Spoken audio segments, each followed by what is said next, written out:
Halo penonton setia channel Ayo Positif, selamat datang. Channel Ayo Positif adalah channel yang memberikan pernyataan positif atau motivasi, kalimat positif atau motivasi dan channel yang memberikan cara agar hidup lebih baik lagi.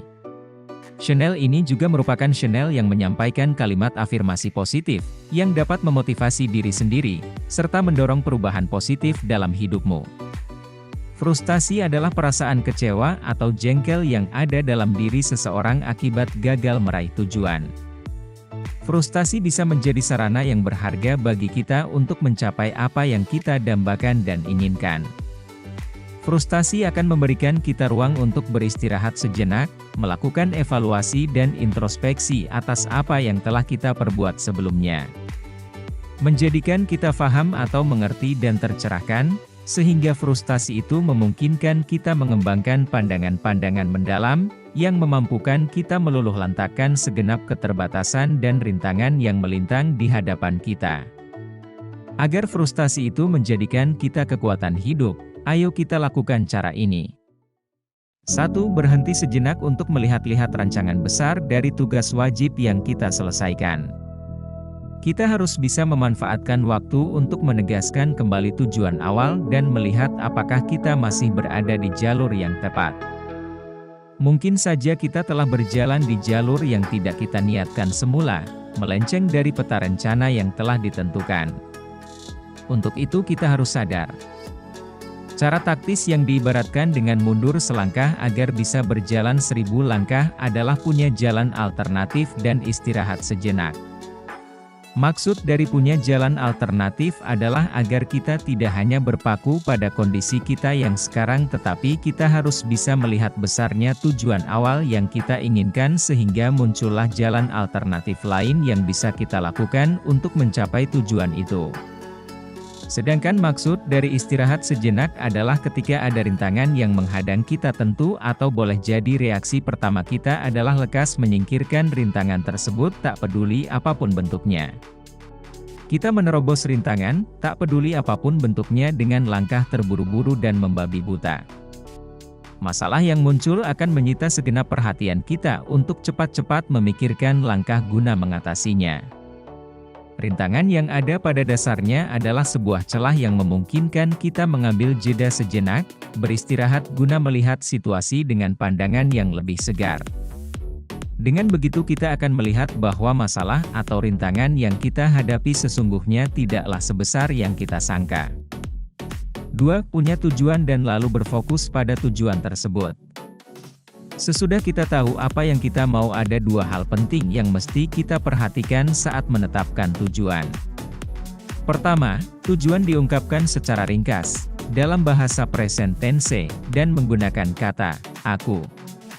Kedua, tujuan itu harus memperhitungkan prinsip SMART atau spesifik, measurable, achievable, reality-based, dan time-based. Untuk segera dapat mewujudkan keinginan kita harus memiliki sudut pandang tertentu. Kita harus bisa melihat tantangan yang ada dengan sudut pandang yang baik bukan malah sebaliknya. Selanjutnya adalah kemampuan mengidentifikasi masalah dan ini sangat perlu, sebab terkadang kita mempunyai rencana yang bagus namun tidak sanggup mengambil tindakan apapun untuk menjalankannya. Kita memang telah menyusun jadwal dalam memuluskan rencana kita itu namun entah mengapa kita masih saja merasa tidak mampu melakukannya.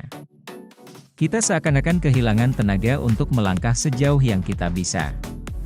Untuk menguatkan lagi sasaran yang dibidik sebaiknya kita membuat daftar yang berisi rincian sasaran dan tujuan yang hendak dicapai serta cara-cara yang akan ditempuh untuk memuluskan semua rencana.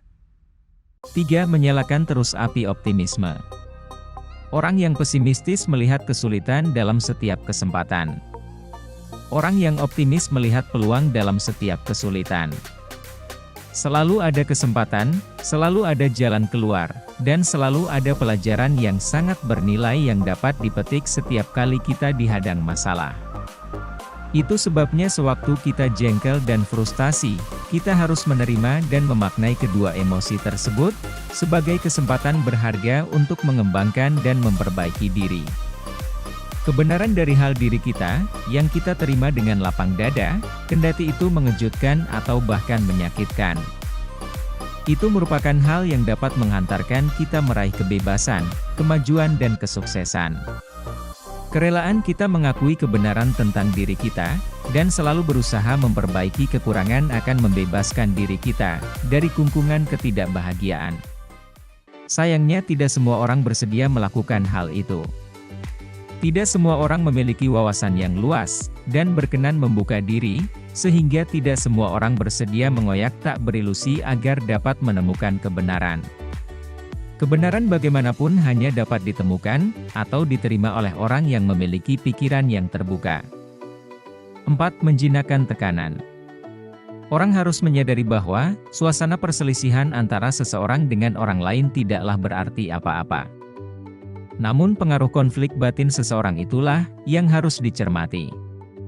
Tekanan dalam diri kita, selain memicu ketegangan fisik, itu juga menyulut ketegangan mental. Kita semua pasti pernah marah, takut, bosan, risau dan frustasi. Di saat-saat semacam itu, kita merasa bahwa hidup kita tidak bermakna, dan kebahagiaan menjadi seakan-akan hanya ada di dunia hayalan. Ketika perasaan-perasaan negatif itu menguasai diri kita, itu pertanda bahwa kita tengah didera oleh ketegangan mental. Namun, untungnya ketegangan tersebut dapat diatasi dengan meditasi, sebab meditasi memang merupakan seni mengendalikan mental, serta meditasi bisa menjernihkan pikiran, mengatasi pikiran, menenangkan pikiran yang terdiri atas visualisasi, relaksasi dan belas kasih. 5. Mendayagunakan pikiran bawah sadar. Sadar memang menakjubkan. Seluruh ingatan dan kebiasaan, segenap kepribadian dan citra diri kita tersimpan di dalam pikiran bawah sadar.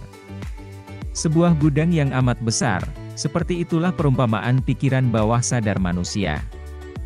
Segala hal yang kita pikirkan, secara tak sadar juga tersimpan di sana. Sungguh pikiran bawah sadar itu sangat puas, benar-benar mengagumkan. Ulangi sebanyak yang kita bisa, dengan menerapkan 5 cara ini agar keadaan frustasi menjadi kekuatan hidupmu. Dan lakukan secara konsisten, sampai Anda merasakan sendiri manfaatnya. Lalu yakini bahwa apa yang Anda lakukan akan terjadi. Mari kita ulangi lagi pernyataan 5 cara merubah frustasi menjadi kekuatan hidup. 1. Berhenti sejenak untuk melihat-lihat rancangan besar dari tugas wajib yang kita selesaikan. 2. Punya tujuan dan lalu berfokus pada tujuan tersebut. 3. Menyalakan terus api optimisme. 4. Menjinakkan tekanan. 5. Mendayagunakan pikiran bawah sadar. Demikianlah cara merubah frustasi menjadi kekuatan hidup. Pernyataan positif adalah bentuk self-talk yang bertujuan untuk membentuk pola pikir positif dan menyingkirkan pikiran negatif. Metodenya dapat dilakukan dengan mengulang-ulang kalimat pernyataan positif kepada diri sendiri, bisa di depan cermin maupun di dalam hati.